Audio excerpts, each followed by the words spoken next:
如果你話打咁多年手球咧，我自己最難忘嘅咧，一定係啱啱全運會啦，攞到第4名嘅時候，我覺得個心情係好激動，好似公開試放榜咁樣啦。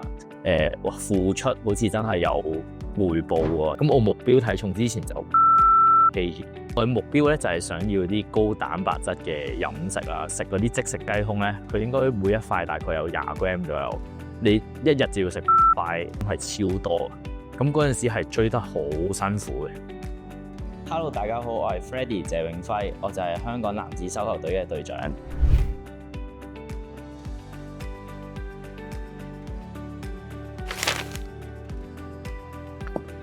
第一個形容詞我會覺得係任性啦。咁第二個就我會覺得係好深思熟慮啦。咁第三個咧，我會覺得係可能係開朗啦。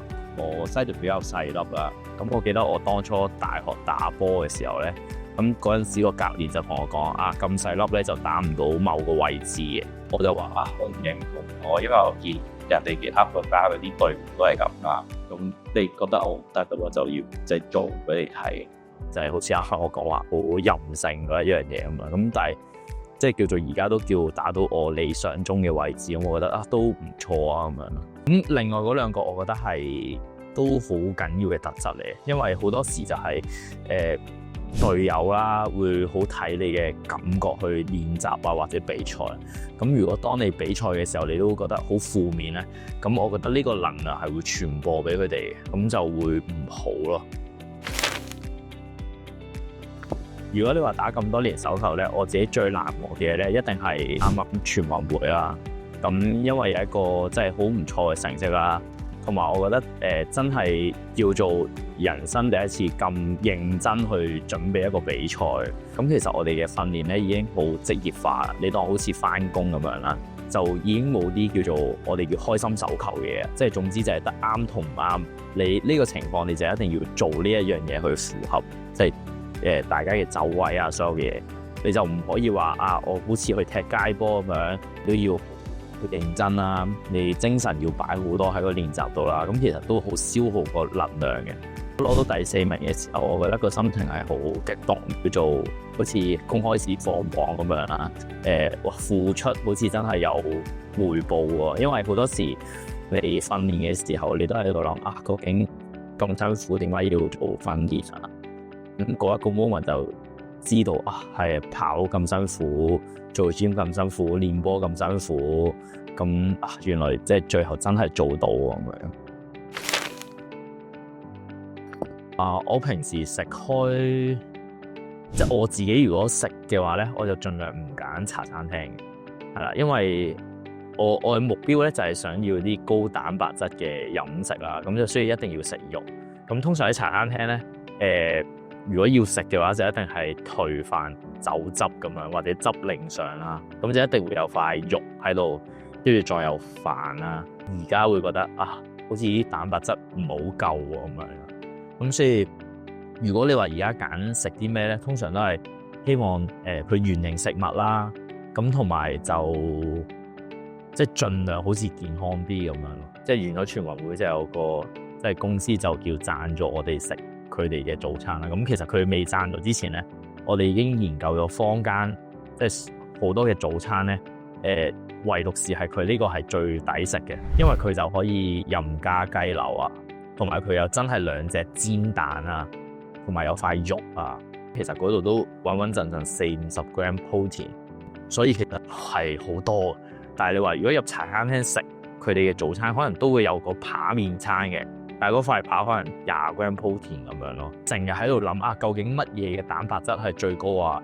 咁所以可能我都會去便利店買一啲飲品咧係好高蛋白質嘅，咁就會飲咯。咁就主要希望每一樣嘢放落個口都有蛋白質嘅咁樣。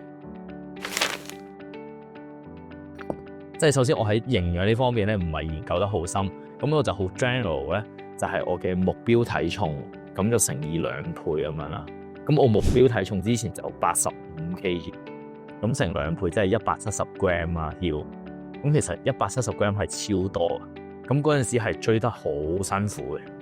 如果換翻轉個概念咧，我當160啦齊頭，咁就去食嗰啲即食雞胸咧，佢應該每一塊大概有20g 左右，你一日就要食8塊咯，未計正餐咯，即係未計你要食飯啊嗰啲，但係你已經要吸收160g protein。咁我自己大概而家咧就每日大概係120到130左右咯，係啦。咁其實都要刻意去維持呢個份量，即係如果你一個唔小心，你有餐飯，即係如果呢一個唔小心，你有餐飯係冇吸收到蛋白質，但係你食飽咗咧，咁嗰日就好大機會夠 protein。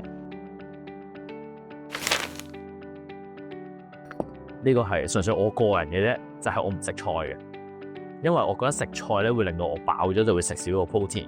即係我已經食 protein 都唔夠份量食啊，即係唔夠位食啊，食得好辛苦啊。咁如果再食菜嘅話咧，就會少一啲位。呢個出唔出街嘅？就係我有問過，其實食菜有咩用啊？咁就大概就話有膳食纖維，咁就幫助呢個腸臟蠕動，但每日都去得勁好啊。我覺得好似暫時冇呢個問題喎，咁就繼續都係咁樣咯。咁但係我唔食菜嘅位咧，就係我唔會主動叫菜食嘅。但係例如我去打邊爐咧，我見到1-2條菜我都會夾嚟食嘅，咁即係我唔抗拒食菜嘅。但係如果有位個 priority 一定係食肉先。我暫時對自己嘅計劃咧，就係過埋今年嘅名古屋咧，就會退役噶啦。係啦，咁因為我打埋今年名古屋亞運會咧，就已經係打咗4屆亞運會。咁其實我都覺得哇，好足夠啦已經。咁同埋就開始發現如果要維持喺球場嘅表現咧，好似個身體啊或者所需嘅時間咧，就真係要付出多好多咯。咁我就希望真係將啲時間去即係投放喺自己嘅事業發展上面先。係啊，就會想做多啲教練啊，或者做啲手球推廣嘅工作，可能搞多啲手球唔同嘅活動咁樣，去令到即係成個叫做手球業個發展會好啲咁樣咯。如果有時間啦，咁就希望睇下可唔可以繼續喺手球嘅球場上面去行動咯。如果同翻即係我一開頭打手球嘅自己講，我覺得如果揾到一樣自己中意嘅就堅持落去啦。咁因為我當初打手球嘅時候都冇諗過行到而家10幾年後之後呢一個叫做少少嘅成就啦，做到咁多嘅嘢啦，或者成個人生都好似為咗手球而轉啦。有陣時我去學校分享都會同啲即係學生會分享，就係你揾到一樣中意嘅就繼續做落去咯。因為首先就係揾到一樣自己中意做嘅嘢係好幸福嘅。咁如果你嘅工作咧係關於你嘅興趣咧，係再幸福啲嘅。如果嗰樣嘢係你中意做嘅話咧，你就自然會堅持到落去啊。但係如果嗰樣嘢你係唔中意或者你冇乜興趣嘅，咁你遇到困難咧就會好容易放棄咯。雖然未有一個好大嘅成就啦，咁但係我覺得都係叫做一步一步向住我自己嘅目標去進發啦。咁我可以將我自己嘅興趣變做自己嘅事業，係比起好多人係好幸福嘅。咁既然有呢個能力或者有呢個方向，我都覺得自己係應該要繼續做落去咁樣。